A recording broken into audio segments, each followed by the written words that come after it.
Hello friends, अब यदि कोई चार्टर अकाउंटेंट, एडवोकेट या कोई व्यक्ति जीएसटी की चोरी करने में मदद करता है तो उसकी प्रॉपर्टी और बैंक अकाउंट अटैच किए जा सकते हैं।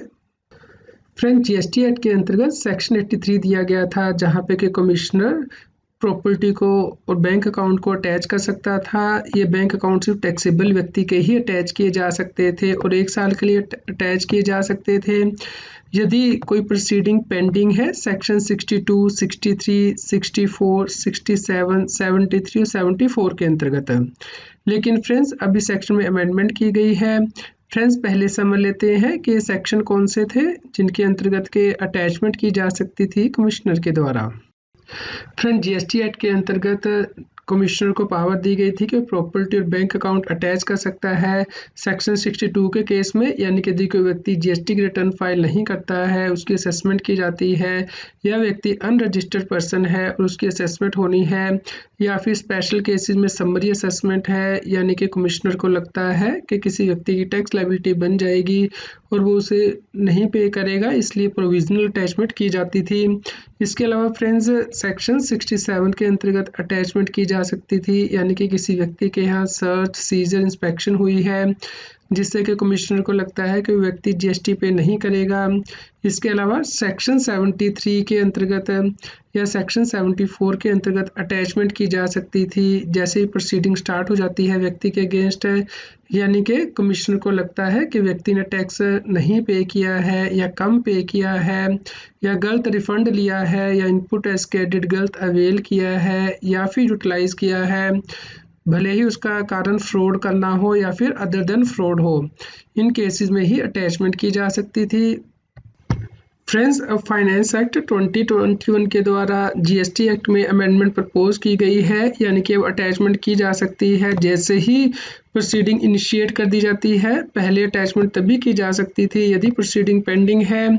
इसके अलावा पहले सिर्फ 6 सेक्शन ही मेंशन किए गए थे जिनके अंतर्गत के अटैचमेंट की जा सकती थी, लेकिन अब इन सेक्शन को डिलीट करके chapter 12, chapter 14 and chapter number 15 refer कर दिए गए हैं। इस प्रकार इन चैप्टर के अंदर जितने भी सेक्शन आते हैं सबके लिए जीएसटी कमिश्नर को पावर दी गई है कि वो प्रोविजनल अटैचमेंट कर सकता है प्रॉपर्टी की और बैंक अकाउंट की। इस प्रकार फ्रेंड्स, अब चैप्टर 13 यानी कि सेल्फ असेसमेंट, प्रोविजनल असेसमेंट या स्क्रूटनी ऑफ रिटर्न के दौरान भी यदि कमिश्नर को लगता है कि उसे प्रॉपर्टी या बैंक अकाउंट अटैच करने हैं तो अटैच कर सकता है। इसके अलावा चैप्टर 14 यानी कि यदि गुड्स की मूवमेंट होती है या फिर बिजनेस प्रीमिसेस की एक्सेस की जाती है तो उसके दौरान भी यदि अब जीएसटी ऑफिसर को लगेगा कि प्रॉपर्टी या बैंक अकाउंट अटैच करने हैं तो वो कर सकता है। इसके अलावा चैप्टर नंबर 15 इनकी डिमांड एंड रिकवरी के अंतर्गत जितने भी सेक्शन आते हैं, जैसे कि टैक्स यदि कलेक्ट कर लिया जाता है लेकिन पे नहीं किया जाता है गवर्नमेंट को, या टैक्स स्ट्रॉन्गफुली कलेक्ट कर लिया जाता है, या रिकवरी ऑफ टैक्स एक्स्ट्रा के केस में अब कमिश्नर को पावर दी गई है कि वो रेवेन्यू का इंटरेस्ट प्रोटेक्ट करने के लिए प्रॉपर्टी और बैंक अकाउंट को अटैच कर सकता है। इसके अलावा फ्रेंड्स, जीएसटी एक्ट में सेक्शन 122 में सब सेक्शन 1A इंसर्ट किया गया था, जो क्या कहता था कि यदि कोई व्यक्ति उन ट्रांजैक्शन का बेनिफिट अपने पास रखता है जो कि यहाँ पे सब सेक्शन 1 के क्लोज 1, 2, 7 एंड 9 में मेंशन किए गए हैं और जिसके कहने पे कि ट्रांजैक्शन कंडक्ट की गई है तो उसके ऊपर पेनल्टी लगाई जा सकती थी टैक्स के इक्विवेलेंट अमाउंट की जो कि चोरी किया गया है, या फिर इनपुट एज क्रेडिट जो कि रॉन्गली अवेल किया गया है या पास ऑन किया गया है। यानी कि ये जो ट्रांजैक्शन यहाँ पे मेंशन की गई थी, जैसे कि फ्रेंड्स सबसेक्शन 1 क्लोज 1 के अंतर्गत यदि कोई व्यक्ति गुड्स या सर्विस सप्लाई करता है बिना इनवॉइस के इशू किए हुए या फॉल्स इनवॉइस के बेस पे, या फिर कोई व्यक्ति इशू करता है इनवॉइस या बिल को बिना गुड्स या सर्विस को सप्लाई किए हुए जीएसटी एक्ट और रूल की वायलेशन में,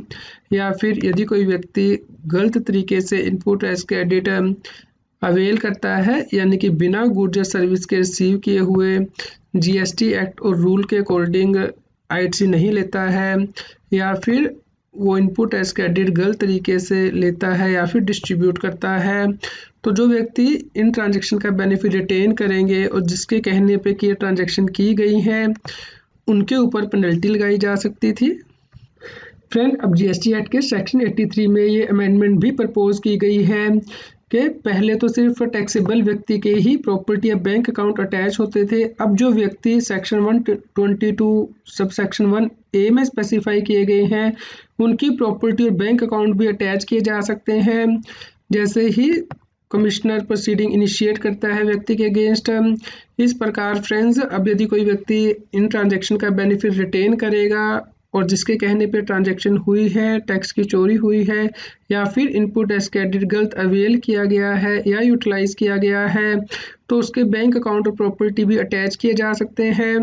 उम्मीद करते हैं फ्रेंड्स आपके लिए यह न्यूज़ यूज़फुल रही होगी। कृपया लाइक कीजिए और अधिक से अधिक शेयर कीजिए ताकि सभी लोगों तक ये जानकारी पहुंच पाए और वो जीएसटी एक्ट के अंतर्गत कंप्लायंस कर पाएँ।